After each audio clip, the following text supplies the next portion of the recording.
चलो यार, आज शुरू करते हैं प्लांट ब्रीडिंग। तो प्लांट ब्रीडिंग में जो हम पढ़ेंगे तो यार बहुत ही ये एक अच्छी चैप्टर है एंड इसमें समझने के कुछ है और बहुत ही ज़्यादा है पॉइंट्स जो कि आपको याद रखना है। Okay guys, so green revolution ये सब इंडिया में हुआ था, ये सब कुछ नहीं, ये सब एक पैराग्राफ है, ये पढ़ लेना, जिसमें कि बहुत ही ज़्यादा यील्डिंग ड्रामेटिक एक यील्डिंग देखा गया था इंडिया में वेट मेज, ये जो राइस के वैराइटीज़ थे। ओके, तो प्लांट ब्रीडिंग क्या है? Plant breeding is a purpose. Plant breeding का पर्पस क्या है? Manipulation of plant species in order to create desired plant types that are better suited for, देखो यार, तो जो सुइटेबल होते हैं for cultivation, suited and give better yields disease resistant. Means हम लोग ये जो प्लांट ब्रीडिंग है, प्लांट ब्रीडिंग एक ऐसा पर्पस है जिससे कि हम क्या करते हैं, न्यू प्लांट्स क्रिएट, कुछ अलग ही वैरायटी क्रिएट करते हैं। ओके, मैनिपुलेट करते हैं।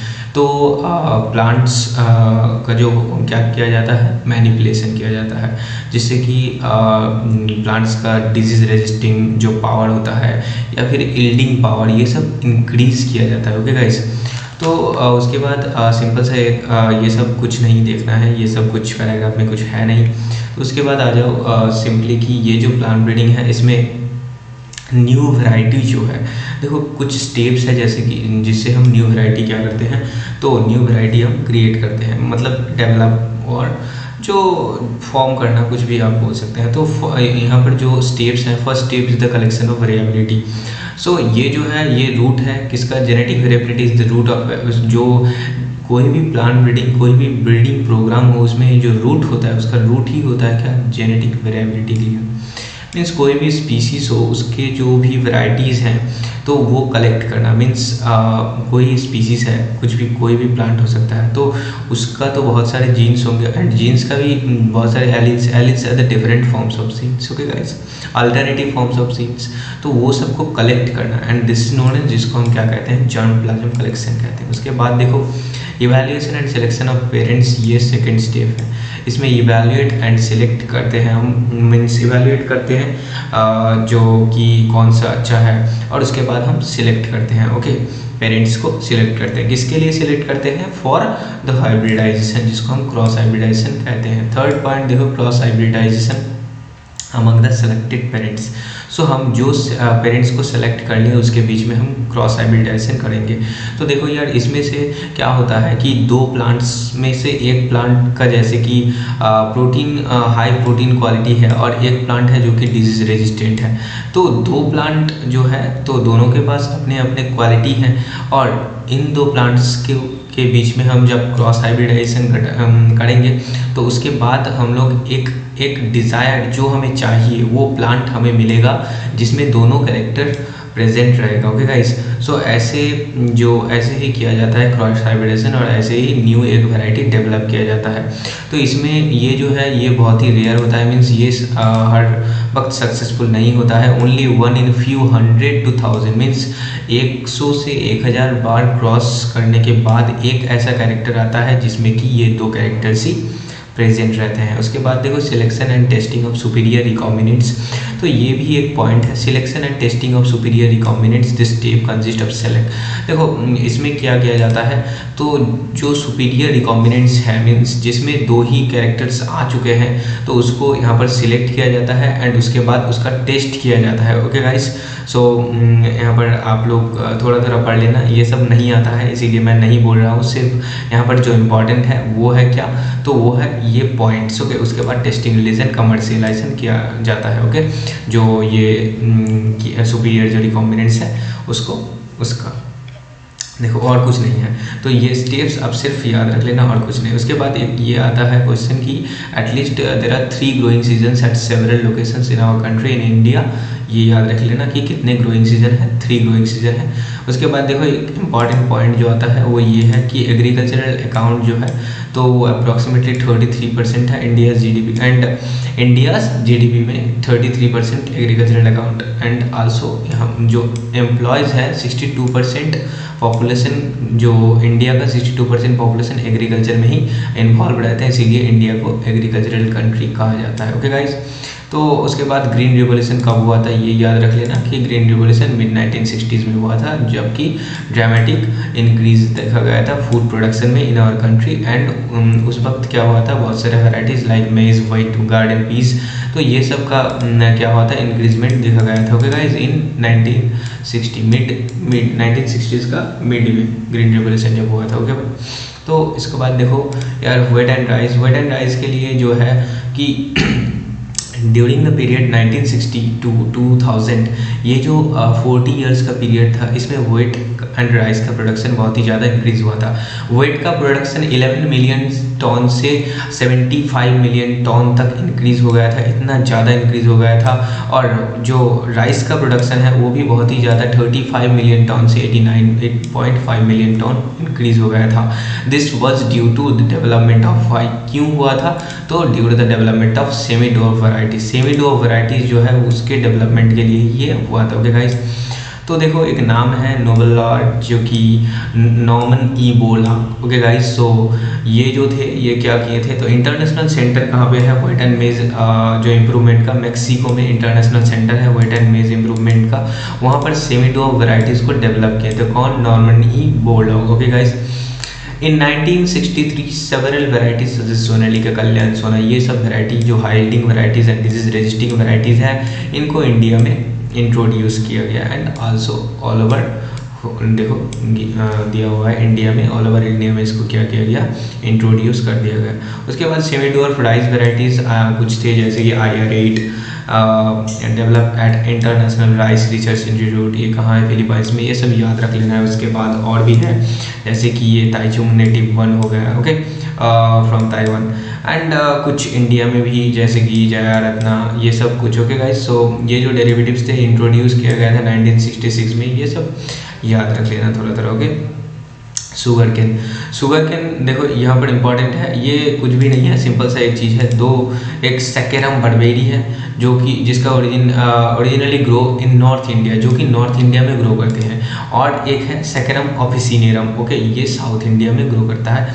तो एक नॉर्थ इंडिया में एक साउथ इंडिया में ग्रो करता है। लेकिन यार एक चीज़ देखो, tropical canes grown in South India saccharum officinarum है thicker stems and highest sugar content. So ये जो साउथ इंडिया में सैकरम ऑफिसिनेरम जो ग्रो करता है, इसके शुगर कंटेंट ज़्यादा रहते हैं। लेकिन ये सैकरम ऑफिसिनेरम ये ग्रो नहीं कर पाता, कहाँ पर, नॉर्थ इंडिया में ग्रो नहीं कर पाता है। ओके गाइस, सो इसके लिए क्या तो जो हुआ कि ये जो दो स्पीसीज है saccharum barberi and saccharum officinarum, इसमें क्रॉस किया गया, क्रॉस हाइब्रिडेशन करने के बाद एक न्यू वैरायटी कंबाइन करने के बाद एक न्यू वैरायटी को डेवलप किया गया जो कि हाई यील्डिंग वैरायटी था। ओके, एंड उसका स्टेम भी थिक था, high sugar content, ability to grow in sugar cane. Okay, north India में उसका उस कैपेबल था वो ग्रो करने के लिए। मिलेट्स देखो, हाइब्रिड जो मेज ज्वार बाजरा, इसको हम ये सबको एक साथ मिलेट्स बोलते हैं। और इसका भी हाइब्रिड जो है वो जब किया गया, हाइब्रिड का जो कैपेबिलिटी था, जो एबिलिटी था, बहुत सारे एबिलिटी थे जैसे कि high yielding varieties and also water जो water resistant to water stress. Okay, so उसके बाद plant breeding for disease resistant. Okay, देखो तो मतलब ये जो क्रॉप्स हैं, क्रॉप्स जो है तो लूजेस, ये लाइन इंपॉर्टेंट है, crop losses can often be significant up to 20 to 30% और समटाइम्स इवन टोटल। किसके लिए, तो अब तो ये पता चल चुका होगा कि जब प्लांट में कुछ डिजीज़ होते हैं जैसे कि फंगल, बैक्टीरियल, वायरल, तो उस वक्त क्या होता है, प्लांट का जो प्लांट का जो क्रॉप जो है वो लूज़ कर देते हैं कि अपना significant up to 20 to 30%, even कभी कभी तो पूरा ही सिग्निफिकेंट लॉस कर देते हैं। सिग्निफिकेंट मीन्स उसका कुछ सिग्निफिकेंस रहता है कि उसमें vitamin content, protein content and other contents कुछ भी रह सकता है। ओके गाइज, तो नाउ उसके बाद देखो यार, तो ये जो है तो ये सब क्या करते हैं, रिड्यूस करते हैं तो जो क्रॉप का जो क्वालिटी है। ओके गाइस, तो उसके बाद सिंपल सा कुछ चीज़ है कि कौन कौन सा डिजीज़ है देख लो यार, जैसे कि fungal disease, brown rust of wheat, red of sugar cane, late blight पड़े, तो ये सब आल्सो आप पढ़े होंगे। कहाँ पर पढ़े होंगे आपको पता होगा, 11th में था। ओके गाइस, सो बैक्टीरिया जो है, ब्लैक रेड ऑफ वायरस का कुछ डिजीज यहाँ पर है। ओके गाइस, सो उसके बाद देखो यार, methods of breeding for disease resistance. So यहाँ पर कुछ नहीं पढ़ना है, फालतू का चीज़ दिया हुआ है। हाँ, डायरेक्ट यहाँ पर आ जाना। और ये जो बॉक्स है ये बहुत ही ज़्यादा इंपॉर्टेंट है, इसको पूरा याद करना है यार कि कौन सा क्रॉप का कौन सा वैरायटी कौन से डिजीज़ के लिए रेजिस्टेंट है। ये तो कितने बार आ चुके हैं यार, आप पास्ट ईयर का क्वेश्चन उठा के देख लेना। ओके गाइस, वेट के लिए देखो, वेट के लिए क्या है, Himgiri and leaf and steep rust and hail burnt. Okay, Vesica, Pusa swarnim, Karanrai, white rust, cauliflower, Pusa sobra, Pusa novel, K1, black rot and curl blight, black rot. Okay, cowpea, Pusa comal, bacterial blight and chili also, Pusa sadabahar, chili mosaic virus, tobacco mosaic virus and leaf curl. Okay, तो यहाँ पर जो questions आते हैं वो ये है कि वेट का वैरायटी कौन सा वैरायटी किसका है, ये जो है ये मैचिंग करने को आता है। ओके गाइस, एंड आल्सो कौन सा वैरायटी किसके लिए डिजीज रेजिस्टेंट है ये भी आ जाता है। तो ये सब आप याद रखना। ओके गाइस, तो उसके बाद देखो ये जो म्यूटेशन है, तो म्यूटेशन भी क्या करने के लिए रिस्पॉन्सिबल होता है। देखो, तो mutation is a process by which genetic variations are created through changes in base sequence within. So genes में कुछ सीक्वेंस चेंज होते हैं, वो जो डीएनए का AGTC वो सब चेंज होते हैं, उसके लिए क्या होता है, तो यहाँ पर जेनेटिक वेरिएशन आता है due to mutation. Okay guys, so now it is possible to induce mutations artificially through, artificially भी ये क्या, तो इंड्यूस मतलब ये किया जा सकता है। ओके गाइस, बाय किसके थ्रू किया जा सकता है, हम लोग जानते हैं गामा रेडिएशंस जो है वो यूज़ करके। ओके, सो एंड जो केमिकल्स हैं तो वो सब कुछ यूज़ कर सकते हैं हम। And selecting and using the plants that have the desirable character is a source in breeding. So अगर हम ये म्यूटेशन करके अगर प्लांट्स में वो डिज़ायरेबल कैरेक्टर को लाते हैं तो तब उसको म्यूटेशन ब्रीडिंग कहा जाता है। ओके गाइस, तो देखो हम जो कैरेक्टर चाहते हैं कि प्लांट में आ जाए उसी को डिज़ायरेबल कैरेक्टर कहा जाता है, और वो अगर म्यूटेशन के थ्रू आ जाए तो उस वक्त उस ब्रीडिंग को म्यूटेशन ब्रीडिंग कहा जाता है। जैसे कि एग्जांपल यहाँ पर दिया हुआ है कि मूंग बीन जो है इसमें ये रेजिस्टेंट हो जाता है किसके, तो yellow mosaic virus and also powdery mildew के लिए।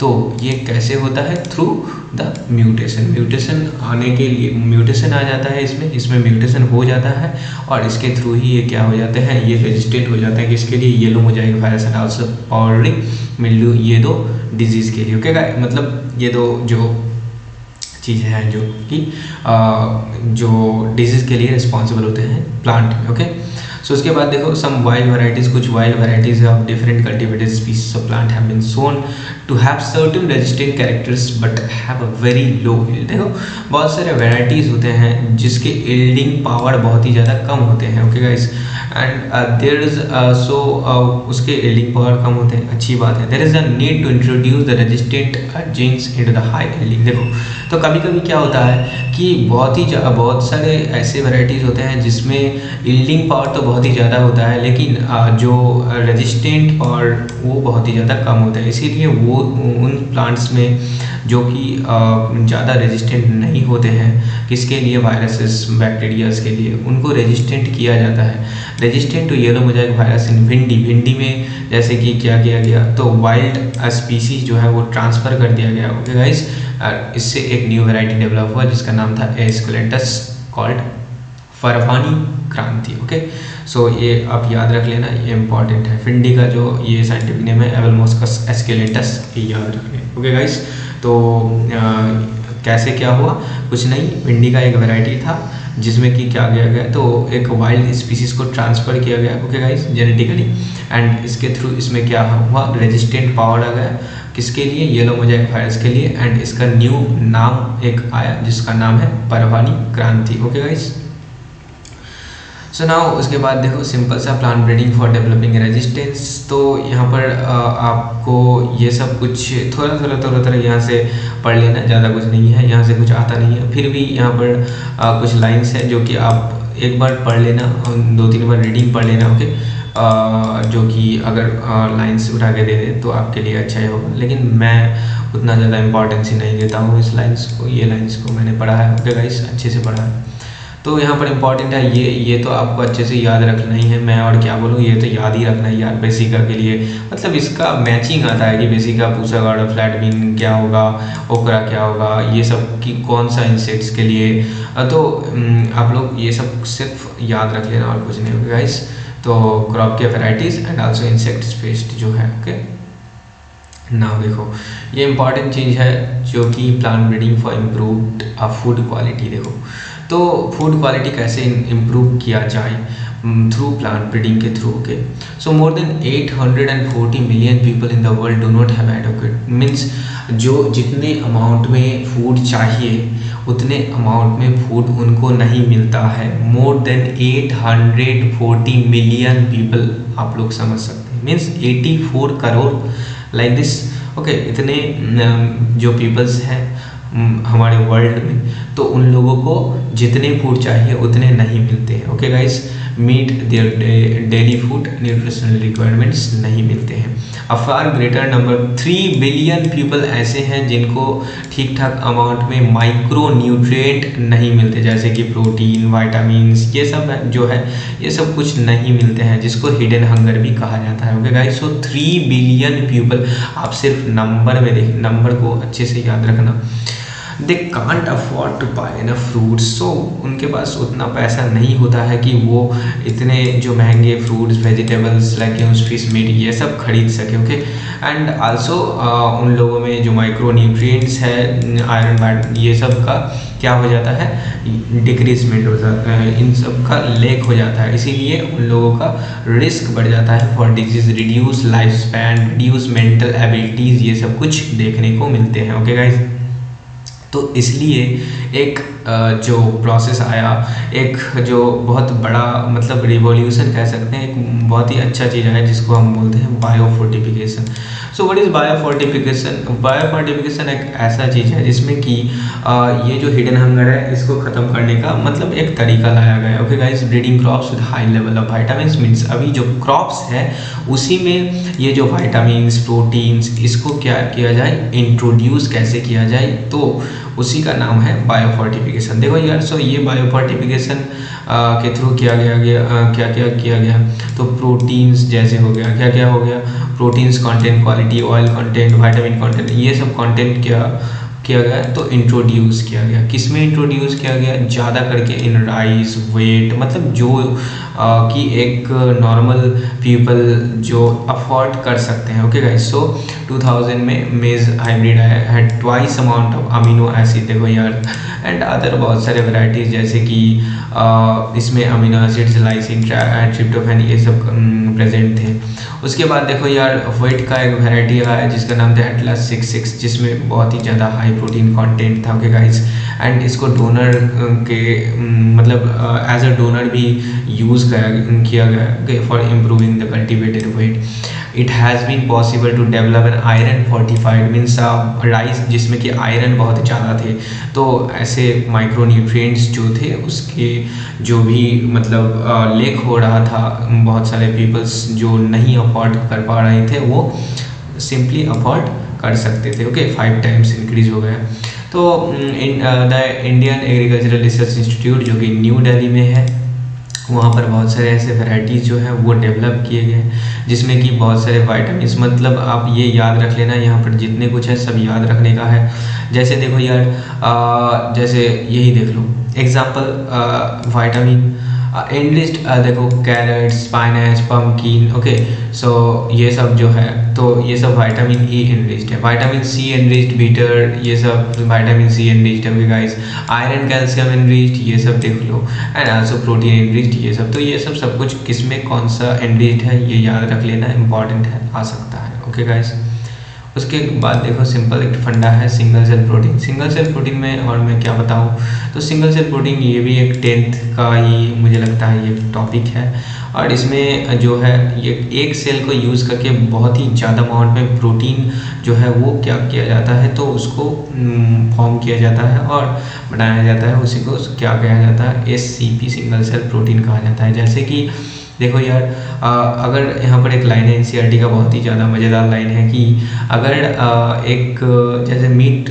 प्रोड्यूस करता है कोई भी एनिमल, तो मीट प्रोड्यूस जब करता है तो वो अगर 3 to 10 kg अगर ग्रेन खाएगा तो उसके बदले में 1 kg मीट ही प्रोड्यूस कर पाएगा। तो इससे तो जो मीट का जो एक मतलब सब लोग तो मीट ऐसे पाएंगे नहीं, तो आप समझ चुके होंगे कि मतलब सबको तो मीट नहीं मिलेगा ना खाने को, तो इसीलिए जो किया गया तो वो क्या, तो more than 25% of human population is suffering, इसीलिए क्या करते हैं, हंगर, मैलन्यूट्रिशन, इस सब से तो सफ़र करते हैं। One of the alternative resources is single cell protein. तो ये देखो कैसे किया जाता है। तो सिंगल सेल प्रोटीन में जो किया जाता है, माइक्रोब्स को यूज़ किया जाता है, and by using the microbes, तो एक सेल के यूज़ करके बहुत ही ज़्यादा अमाउंट में क्या कर सकते हैं, हम प्रोटीन्स प्रोड्यूस कर सकते हैं। ब्लू ग्रीन एल्गी स्पाइरुलिना जो है इसको यूज़ कर सकते हैं, या फिर यहाँ पर हम यूज़ कर सकते हैं जो है, देखो मिथाइलोफाइलस, मिथाइलोट्रोपस, ये क्वेश्चंस बहुत बार आ चुके हैं इसको लेकर कि हाँ ये यूज़ किया जाता है for the formation of specific single cell protein, जो कि 25 टन्स ऑफ प्रोटीन्स प्रोड्यूस कर सकते हैं। समझो कितना ज़्यादा। तो द फैक्ट इज़ ये सब कुछ नहीं है, ये सब कुछ थोड़ा थोड़ा देख लेना, मैं ज़्यादा नहीं बोल रहा हूँ। उसके बाद देखो एक टॉपिक आता है जिसका नाम है टिश्यू कल्चर। टिश्यू कल्चर एक सिंपल सा टॉपिक है। टिश्यू कल्चर में क्या किया जाता है, तो टिश्यू कल्चर जो है तो it was learn by scientist during this, ये कुछ था, ये कुछ नहीं है। So what is explant? Explant क्या है? एक्सप्लांट प्लांट का एक पार्ट है जिसको यूज़ करके हम क्या कर सकते हैं, एक होल प्लांट, एक पूरा प्लांट को हम प्रोड्यूस कर सकते हैं in a test tube, grow करके। देखो any part of the plant taken out and grown in test tube under a sterile condition, and उसी को यूज़ करके हम क्या कर सकते हैं, एक होल प्लांट बॉडी को जनरेट कर सकते हैं, और ये जो कैपेसिटी है इसी को टोटिपोटेंसी कहा जाता है। ओके गाइस, देखो तो उसके बाद यहाँ पर क्या क्या लगता है ये सब आपको याद रखना है, जैसे कि यहाँ पर inorganic salts, vitamin, amino acid, growth regulators, oxygen, cytokinin, कौन कौन सा हार्मोन, ये इंपॉर्टेंट है कि बहुत बार आ जाता है कि यहाँ पर auxin, cytokinin important role play करते हैं। ओके गाइस, देख लो, और भी जो भी है तो यहाँ पर देख लेना आप। ओके, ये सब उतना ज़्यादा इंपॉर्टेंट नहीं है, बट ये ऑक्सीजन, साइटोकाइनिन इसको याद रखना है, और अदर्स जो भी है सब कुछ देख लेना ठीक से अच्छे से। ओके गाइस, उसके बाद देखो माइक्रो प्रोपोगेशन कुछ नहीं, ये एक सिंपल सा प्रोसेस है जिसमें कि क्या किया जाता है। देखो यार, by application of this method, इसमें क्या किया जाता है, तो large number of plants short duration में प्रोड्यूस किया जाता है। The method of producing thousand of plants by tissue culture, इसको ही हम माइक्रो प्रोपोगेशन कहते हैं, कि प्लांट का जो ये पार्ट्स है इसको यूज़ करके हम एक शॉर्ट टाइम में ये जो oxygen, cytokinin and amino acid जो भी है ये सब यूज़ करके हम क्या कर सकते हैं, अ वेरी शॉर्ट टाइम में बहुत सारे ह्यूज नंबर ऑफ प्लांट्स को प्रोड्यूस कर सकते हैं, and this process is known as micro propagation process. Clear guys? Each of this plants will be genetically identical to original plant. Okay, तो ये सब प्लांट क्या होते हैं, तो सोमैक्लोन्स होते हैं, एक दूसरे से आइडेंटिकल होते हैं। कैसे? Genetically identical, clear, to the original plant. Okay guys, ऐसे ही जैसे कुछ प्लांट्स प्रोड्यूस किए जा चुके हैं, जैसे टोमेटो, बनाना, एप्पल। ओके गाइस, सो उसके बाद एक और इम्पॉर्टेंट पॉइंट ये भी बहुत बार आ चुका है कि जब बहुत सारे प्लांट्स हैं जो कि डिजीज होते हैं, डिजीज प्लांट मीन्स वो प्लांट पूरा ही डिजीज होते हैं, तो उस प्लांट को यूज़ करके कैसे हम एक वायरस फ्री प्लांट को प्रोड्यूस करें। वो तो वायरस से इन्फेक्टेड है, लेकिन फिर भी हम वायरस फ्री प्लांट, उस प्लांट को यूज़ करके क्या कर सकते हैं, फिर से हम एक प्लांट जो है वो प्रोड्यूस कर सकते हैं। कैसे? तो उस प्लांट का मेरिस्टेम को यूज़ करके एपाइकल ऑक्सिलरी जो भी पार्ट ले लो कि गाइस, तो वायरस फ्री प्लांट वो वायरस फ्री रहता है। पूरा प्लांट अगर वायरस से अफेक्टेड है फिर भी जो मेरिस्टेम है वो वायरस फ्री रहता है, और इसीलिए हम वो मेरिस्टेम को यूज़ कर सकते हैं, और वो मेरिस्टेम को यूज़ करके वायरस फ्री प्लांट को प्रोड्यूस कर सकते हैं। Hence one can remove the meristem and grow it in vitro to obtain. देखो in vitro means in laboratory, okay, in vivo means in our body, और in plants in to मैंने means okay, ये तो आपको पता ही होगा। So obtain virus free plants हम क्या कर सकते हैं, प्रोड्यूस कर सकते हैं, और सक्सेसफुल हो भी गए हैं। बनाना, शुगर कैन, पोटैटो, ये सब में साइंटिस्ट, तो अच्छी बात है। ओके गाइस, देख लो, ये एग्जांपल्स याद रख लेना।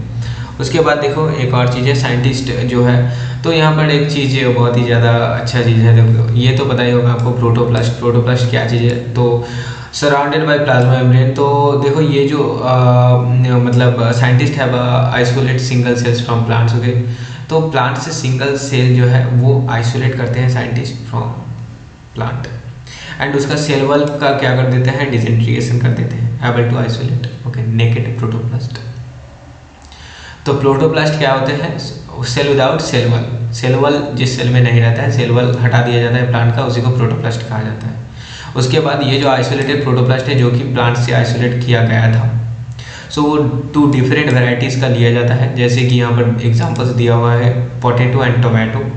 ओके, और उसको लेके उसका क्या किया जाता है, उसमें हाइब्रिडाइजेशन मीन्स उसका फ्यूज़न घटाया जाता है। ओके गाइस, फ्यूज़ कर दिया जाता है उसको ग्रो करके न्यू एक प्लांट जो प्रोड्यूस किया जाता है, हाइब्रिड जो प्रोटोप्लास्ट एक फ्यूज़ करके बनाया जाता है। ओके, और ये जो हाइब्रिड, इसी को सोमैटिक हाइब्रिड कहा जाता है and the process known as somatic hybridisation.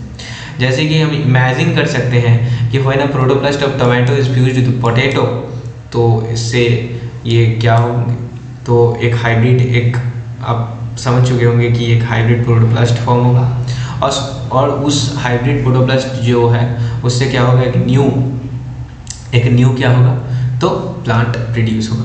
तो इससे जो हुआ था न्यू एक हाइब्रिड प्लांट जो टोमेटो एंड पोटैटो का जो कि फ्यूज़न में हुआ था। ओके, वेल दिस हैज़ ये अचीव किया गया था। एंड इसके बाद जो है एक पोमैटो जो है एक वैरायटी जो डेवलप हुआ था। अनफॉर्चुनेटली दिस प्लांट, ये जो प्लांट था, ये प्लांट जो डिज़ायर्ड कॉम्बिनेशन मतलब जो कैरेक्टर हम चाहते थे वो इसमें नहीं थे कि हम इसको कॉमर्शियली यूटिलाइज कर सकें। ओके गाइस, सो इस चैप्टर में इतना ही था। तो प्लांट ब्रीडिंग यहाँ ख़त्म होता है। तो मुझे लगता है जो भी मुझे ज़रूरी था बताना था सब कुछ मैंने बता दिया, और इसके बाहर कुछ नहीं आएगा यार। ये सब चैप्टर्स रट लेना है और कुछ नहीं करना, और जितना समझाना था वो भी मैंने समझा दिया, तो आप लोग समझ ही चुके होंगे। ओके गाइस, सो यार फिर मिलते हैं। Okay bye.